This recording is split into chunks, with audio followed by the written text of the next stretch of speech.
I've met a lot of people, and I've wrestled with this. Like, you, quote, start lowering your expectations because the burden of carrying the expectations, like, is so heavy. Yeah.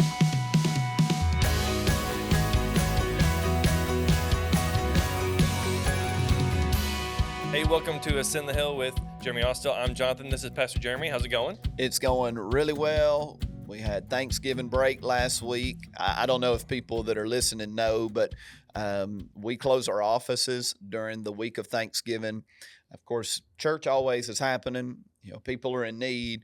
Sunday's always coming. So, any time off still is, comes with responsibilities of things that have to be done. But I love that we can just give our staff and team some time just to be at home, be with their family. I don't know how it was for you, but for us, it was just enjoyable. Had a great week. Kingston killed his first buck. Yeah, let's go. And then Saturday, me and Kingston went to the Tennessee Vandy game and watched a win. Again, somebody in the church was just really thoughtful and allowed us to tag along with them. They had a couple extra tickets and blessed us like crazy. And and then in the middle of all of that, we did Thanksgiving with our friends, the Pastor Brooks Till, the district youth director, and Brittany and their family. We did Thanksgiving with them. I did some deer hunting. So it was a good, relaxing week. I really enjoyed it. Did you catch anything, or was it only Kingston? Only Kingston. I'm on the big buck hunt right now. Like, I'm not at the point in the season where it's just hey, I want to kill something for meat. I still have my hopes high. Yeah. And so I'm letting a lot of things pass, and we'll see how it plays out in the end. But now we get later in December, and it'll be like, okay, I'm going to go ahead and just shoot one. Yeah. And anybody that's listening that, it's struggle for you to hear about shooting a deer, I apologize. But I'm going to keep doing it. It tastes good. Well, yeah, it was a good week. I got to spend some time with family. We were in Branson. Yes. So okay. I got to do that. I did the theme park one day. Did Lambert's for lunch one day, and then spent some time just hanging out as family, playing board games. Of course, all my side of the family now has, like, my brother has 2 boys, my sister has a girl, and so if it wasn't them napping and us playing games, it was playing games with the kids. So yes. well, and I mean, that's about to be, you're about to add one to the equation. Yeah, we are. So you and Jordan, y'all announced this week via your cartoon, your animated feature. Yeah. So you want to tell everybody? Yeah, we are having a boy. It's a boy. Let's I go. think, forget Charity. I don't think you saw the video yet. So yes, I'll show you the video. But yeah, it's a boy, and so we were pleasantly surprised. We didn't know which way it was going to go, and of course we would have been happy either way. It was going to go one of two ways. Yeah, I know. So it was contrary to current societal beliefs. Well, it was good. We went to the appointment last Monday morning a week ago, and then right afterwards they wrote it down for us, and then we went to a coffee shop, barista parlor, and did this thing that we had seen. We told them what we were doing. We got the coffee.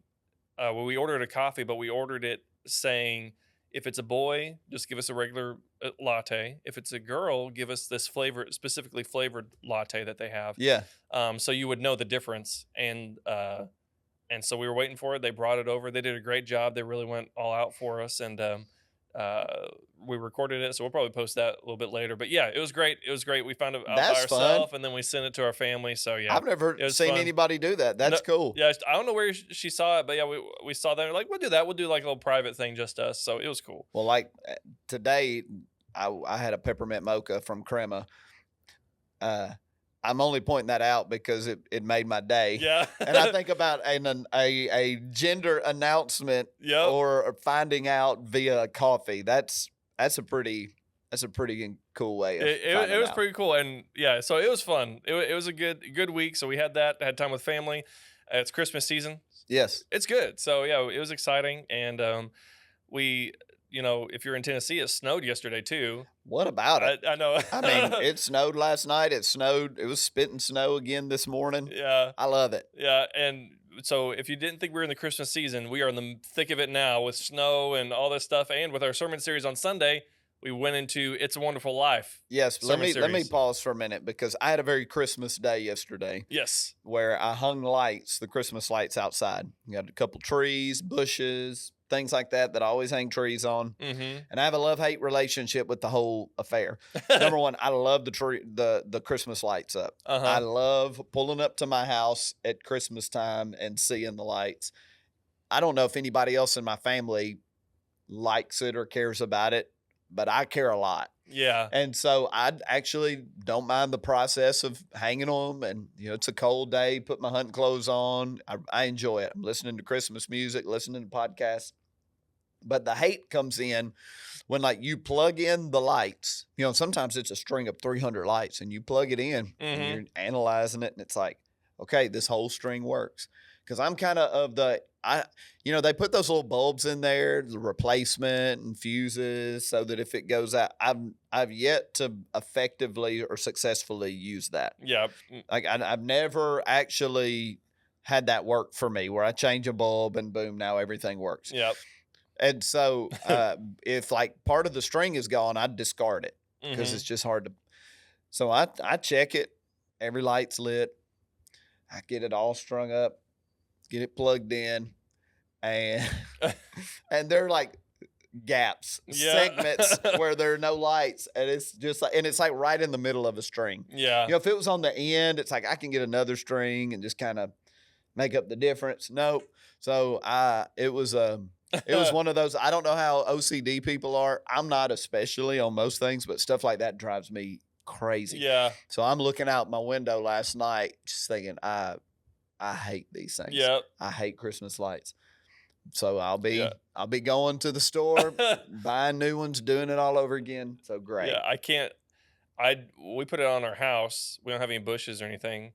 So I can do that, but what I can't do is the apex, whatever that is. I have a like it goes up into a point, the triangular part. Yeah. Because my ladder only reaches up to a certain point. Yeah. And then I either have to get on the roof or do something else. I do not like getting on the roof. No, I don't blame So you. I spent the money to get a rod that attaches a little thing, and you try to hook it was very laborsome. It took way longer than just getting on the roof, but I wasn't on the roof. So there you go. I don't blame you. I wouldn't want to get on the roof either. The worst part for me is not the worst part. The worst part is plugging them in and seeing big gaps when you had already inspected them and there were no gaps. It's like, so great. I must have ruptured something while I was putting them up. But anyway, it's all the extension cords and like trying to find a place to plug them. And it's like, this just feels so tacky. Yeah. I mean, I feel like the Griswolds out of control. So anyway, that was my day yesterday. And it was actually a good day. Yeah. But those lights aggravated me to no end. Anyway, you were talking about It's a Wonderful Life. Yeah, we started a new sermon series, It's a Wonderful Life. We actually showed clips of the movie on Sunday. I know. That's probably the first time we've done that since I've been the pastor. Yeah, I don't think we've shown any movie clips, which is, it was great. So you had a little bit of movie time for about 3 minutes at the beginning of the service, and really highlighting the story, but really the story in the sense of using a more modern day example of also elements that we find in Scripture. And we talked about great expectations on Sunday. And I guess before we get deeper into the sermon, what was kind of the moment where you were like, I think I want to do this Christmas movie for this month of December? It's months ago. Yeah. I couldn't take you to a specific time or moment. My first year that we were here in the Christmas season, I mean, I'd been the pastor like a couple of months, and I can't even remember the series title, but I really just walked through your most common, basic biblical texts that are connected to Christmas time.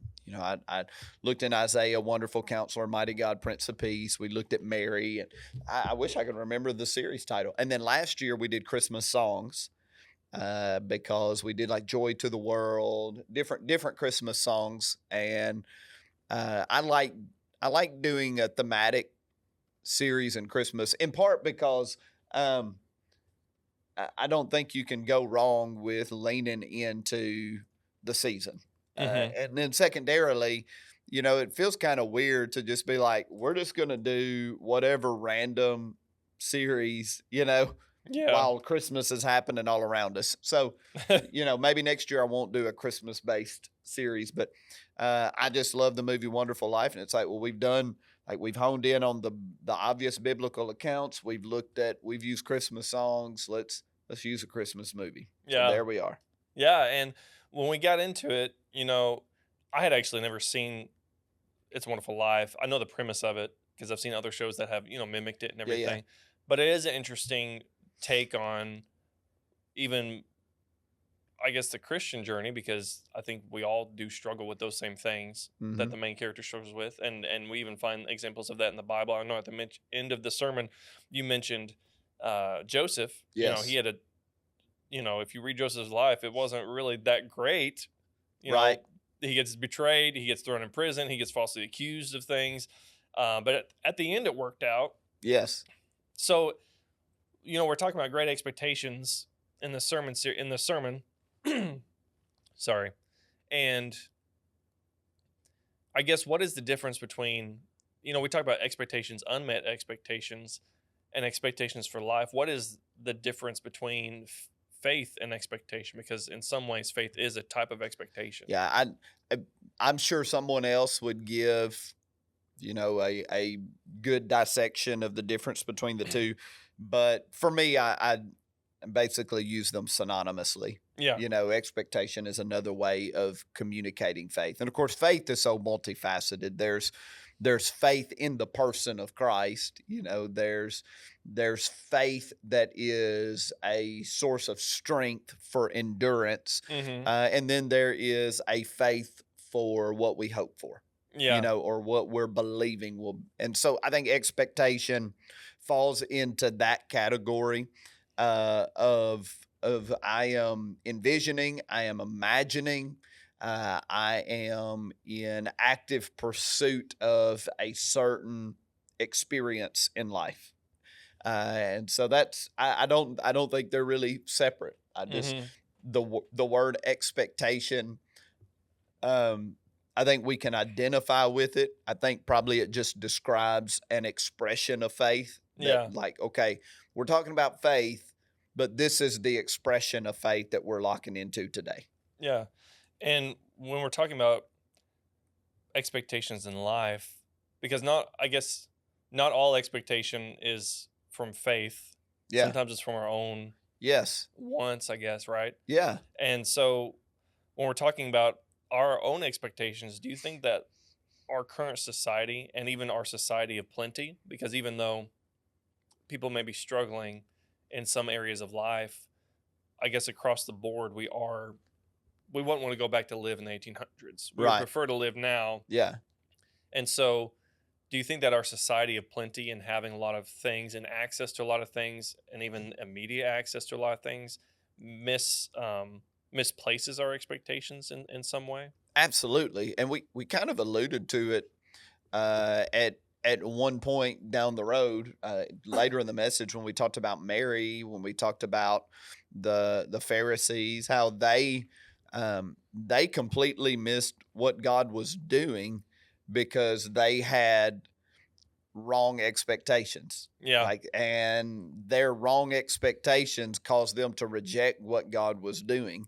And so you said it, not all expectation is faith. And I think it is really important to assess what we expect and discern, is this realistic? Am I expecting the wrong things? It's kind of you get to the top of a ladder and look around and realize you climbed the wrong ladder type of deal. Yeah. Right. And so I definitely think that our societal norms, our plenty, as you said it, definitely affects our expectations. I think about the kind of life we expect. I deal, for years dealt with a lot of younger generation people, as in, young adults in their 20s just getting started out. And I think I don't want to say it's harder now than it was at one time, because I think we all do that in my day, Yeah. but I do think when you're in your, when you're 24 years old and you're married and you're getting started in life, it's hard to detach from what your parents have accomplished and live in your reality instead of expecting to be farther along than you are. Mm-hmm. Meaning, like when you're 24 and just getting started out, your expectation should be, I'm going to have to grind. I'm going to have to make some sacrifices. I'm going to have to do without. Yeah. I don't get to start at level 10. I got to start at level 2. I want to get to level 10. I'm expecting 10, but if I'm not careful, I will shortchange myself and even delay or stop myself because I can't accept where I am. Yeah. Like I expect my life to be this, and it's not, because you got to build a life. And in general, I think about, probably a clear example in my life. And I mentioned it, asking the question of, like, do I have expectations that weren't promised to me? Mm-hmm. So when Michelle and I worked for the ministry called The Ramp, and this was in our mid to late 20s, we worked for that ministry, and it's an international ministry. I mean, at that time, they were cutting edge when it comes to online presence. I mean, they had a television show. Yeah. I mean, they were literally in countries all over the world. It was an international ministry that had, like, way advanced. Now everybody's live streaming, but I remember when I was a part of that ministry and they were live streaming, and it's like nobody's live streaming. Yeah. They're so, and so we go to that ministry and start working there. And my expectations were, I'm going to be preaching all the time. Yeah. I'm going to be preaching to the nations. I'm going to be on TV. I mean, this is like 26-year-old Jeremy, Yeah. with a lot of dreams, a lot of ambition, a lot of expectations. And that's not the way it went. I had a specific role, and my role was pretty understated. Mm-hmm. I wasn't a big public figure. I wasn't preaching the conferences that I thought I was going to preach. I was, and I was frustrated by it. Mm-hmm. My expectations were not met, and it Yeah. created frustration in me. As I got older, a few years passed, and I look back, and it's like, nobody ever promised me any of that.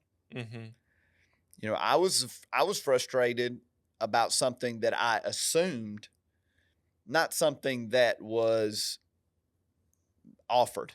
Yeah. And I think a lot of times when it comes to expectations, our unmet expectations are nothing more than things that we fabricated that were not guaranteed. Yeah.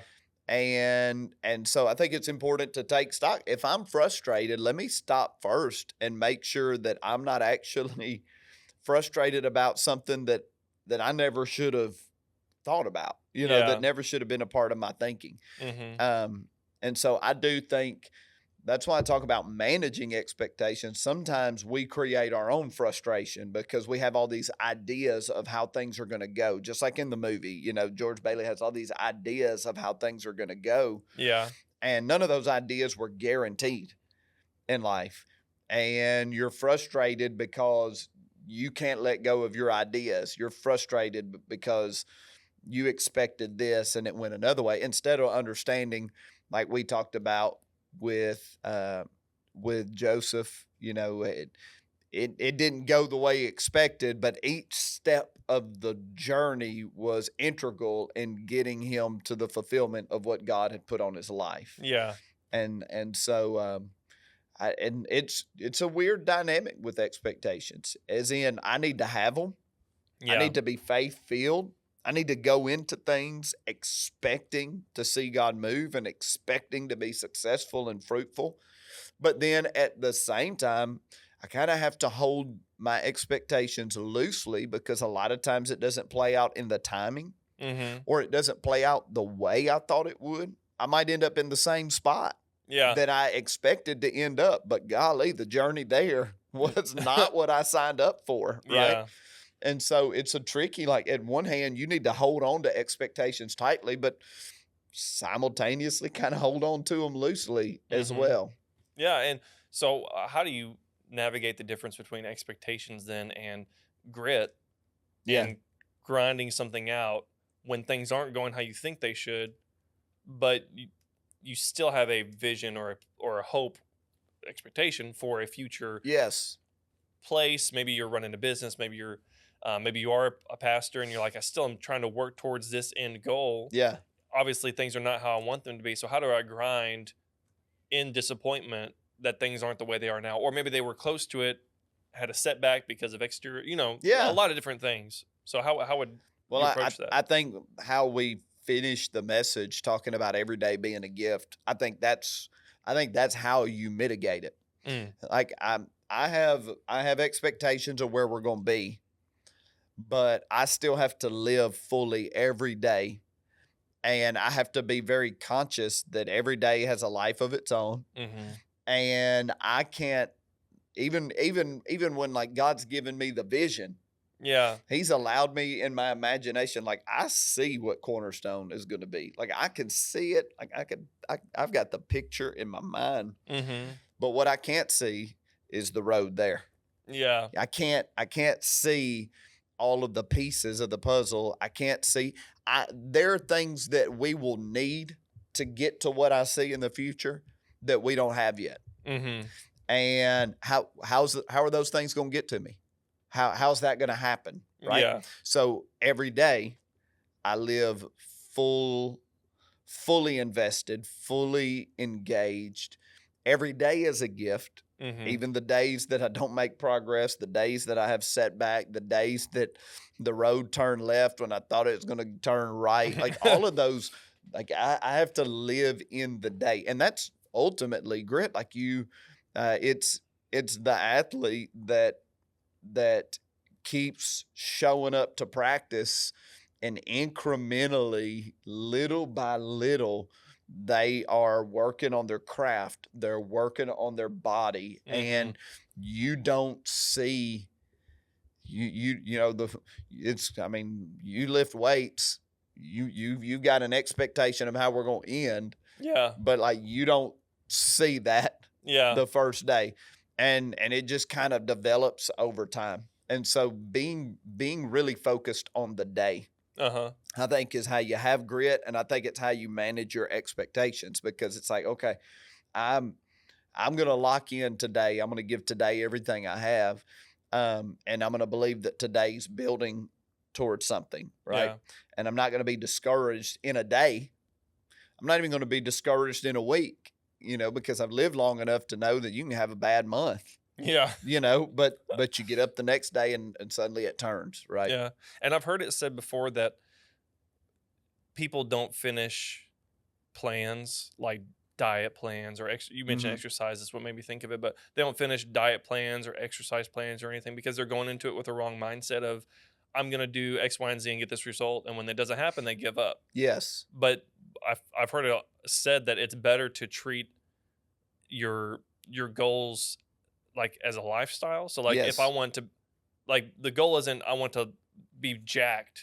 The goal is I want to live a healthy life. And so to live a healthy life, you exercise, you eat right. And that will probably you'll probably be more apt to be committed to something like that, because your goal isn't to get to a place where you're like a behemoth, walk around with your, but your goal is I'm going to be healthy. And so the outflow of that is I'm going to eat well, I'm going to exercise well. And then by the end of the road, you probably are going to have some muscle tone and everything. Yes. So I feel like that might be kind of applicable to this. If people go into this thinking, okay, I'm going to put in what Pastor Jeremy said about the value of one day. And if I do all the value of one day list that he gave out, then it's going to be okay. Yeah. But maybe that's the wrong mindset to go in with it. No, I think you're onto something. I think one of the best ways to manage expectation is to give the timing of everything to the Lord.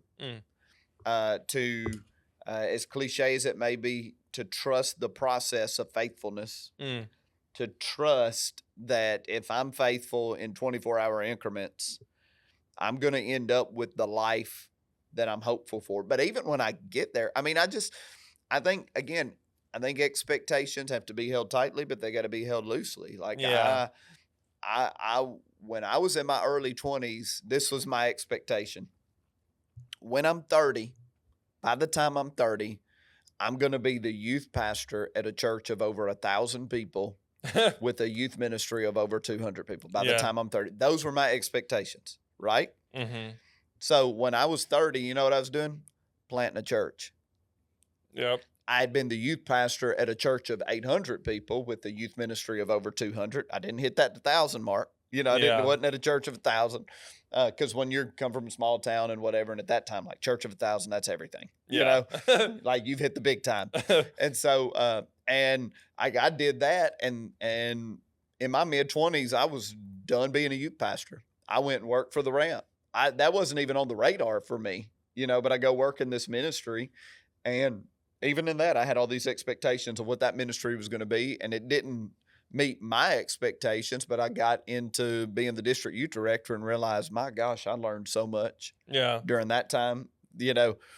And so I guess like on one hand, those big expectations, they seemed big to me at that time, Mm-hmm. were a good driving force, right? That did propel me to accelerate in life, but it didn't go like exactly like I thought it would. You know, the end thing wasn't what I imagined, but it was still really good. Mm-hmm. And almost to the degree that just by having lofty hopes and expectations, I got somewhere good. Yeah. And even if your expectations aren't exactly accurate, just having high faith, high expectations pushes you to a good place, Mm-hmm. right?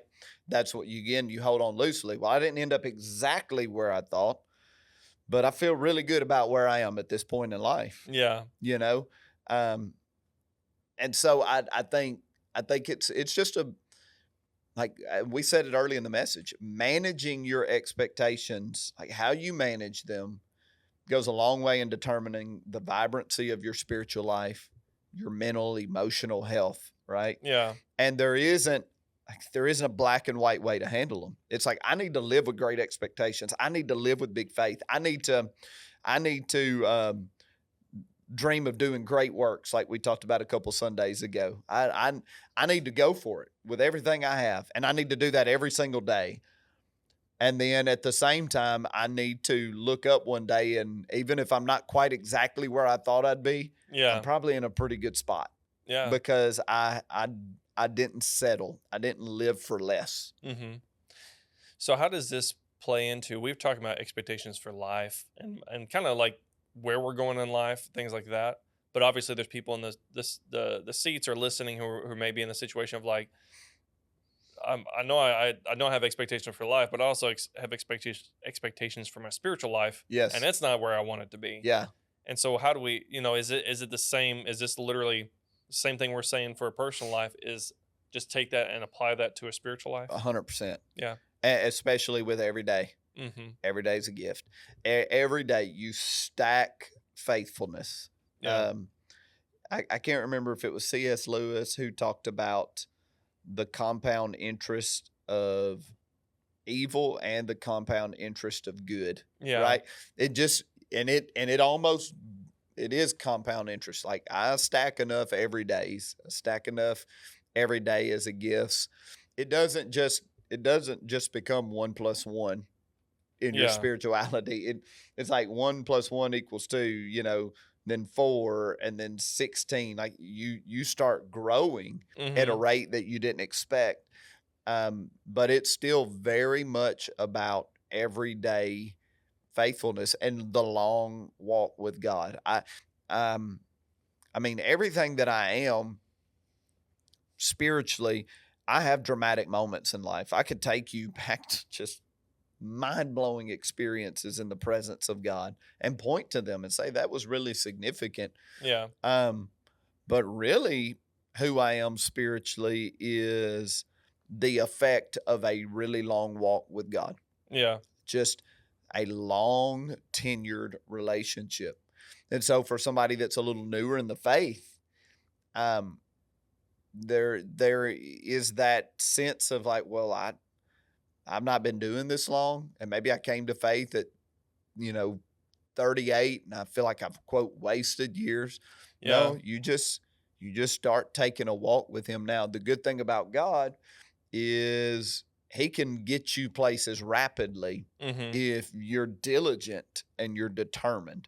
You know, we Yeah. spent a lot of Wednesdays in this Ephesians series that we did for like 16 different Yeah. Wednesdays talking about how believers, like serious believers, are dutiful, they're diligent, they're really intentional, they're Mm-hmm. really focused on their spirituality, they're very purposeful about their spirituality. Yeah. And so every day's a gift in part is this mantra that like every day I'm leading with my spirituality. Every day my spirituality is getting priority. It's getting fueled. It's getting focused on every single day. That's why, you know, I'm not looking at it from some, you know, carpe diem, seize the day, Yeah. humanistic. I'm looking at it from this is the day the Lord has made. I will rejoice and I'll be glad in it. You know, Mm-hmm. this day God has given me. It's a treasure. I'm to steward it really well.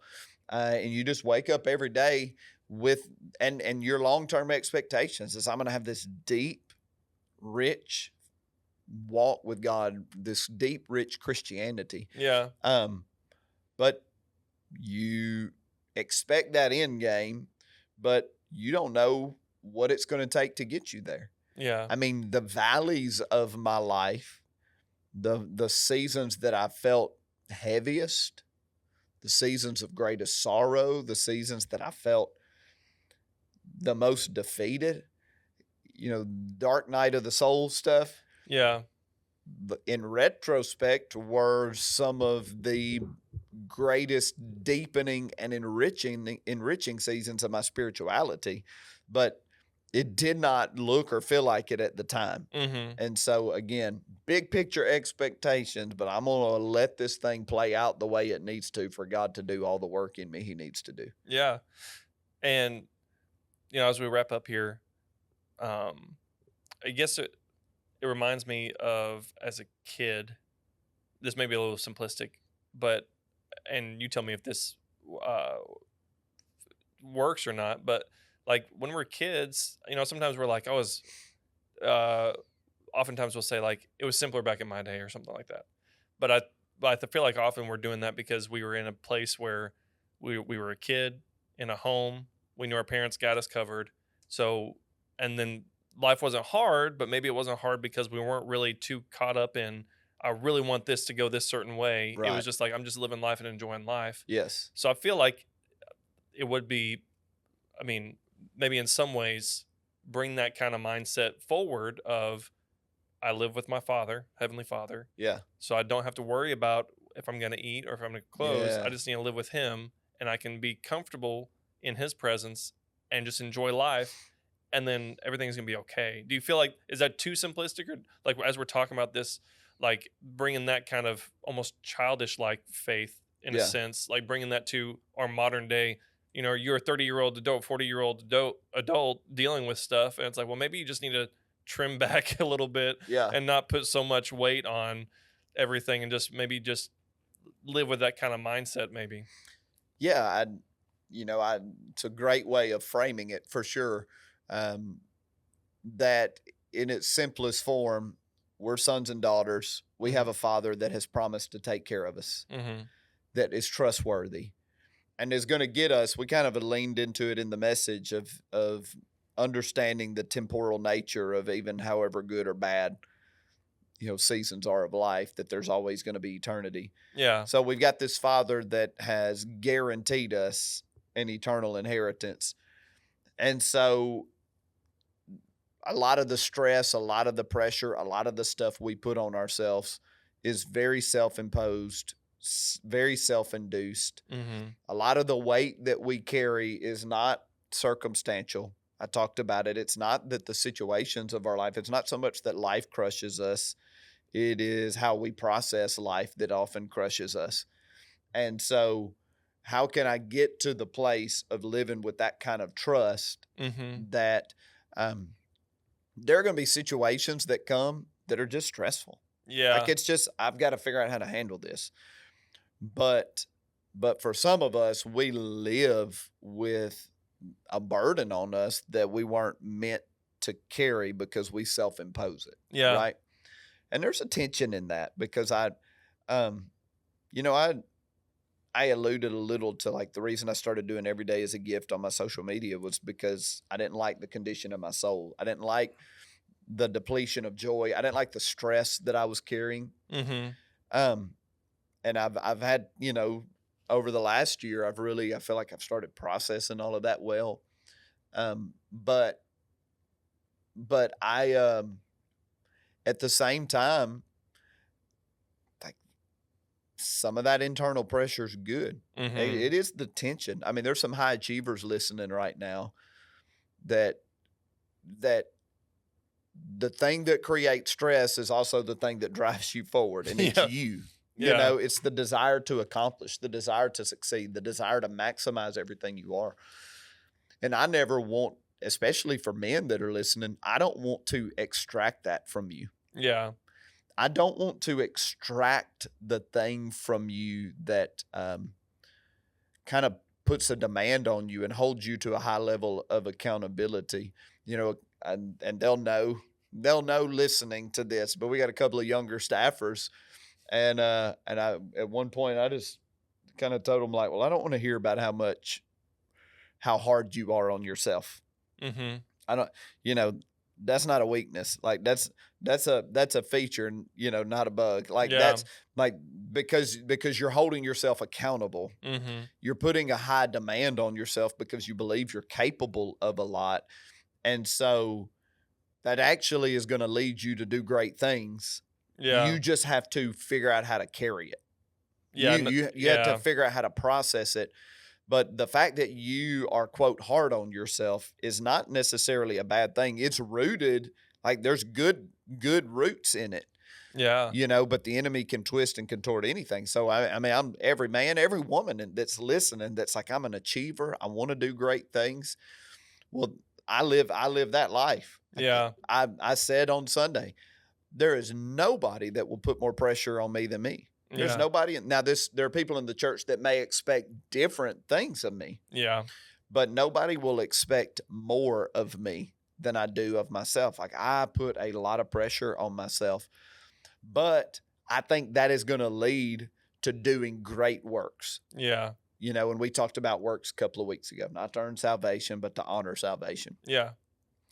I have to spiritually, mentally, emotionally learn how to carry that driving force so that it doesn't become a matter of insecurity. Like it can't come from fear. It can't come from insecurity. Yeah. It has to come from, I want to maximize what God's blessed me with, and I want to honor him and glorify him, and I want the world to be better. Like I want to wake up with those drivers. Yeah. But I want to wake up driven.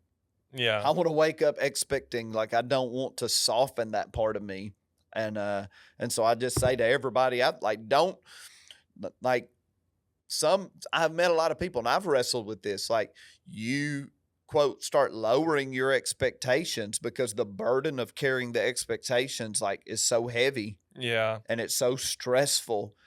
And it wears you down. And so it's like, let me just lower my expectations. Let me just kind of let myself off the hook. Yeah. And there's a tension there. And I don't have a good answer. Like we talk a lot about, it's not this or that, it's this and that. Like we have to learn how to carry it, how to recognize it. So for me, we're going to reach 14,000 people a weekend. We're going to plant 20 churches. We're going to build 100 churches around the world. We're going to raise $1 million a year for missions. Like we're going to do all that stuff. Yeah. And like, I'm going to wear that. Yeah. Now, Lord, help me wear it in a way that doesn't wear me down, but help me wear it in a way that it's fuel, that it's a good expectation.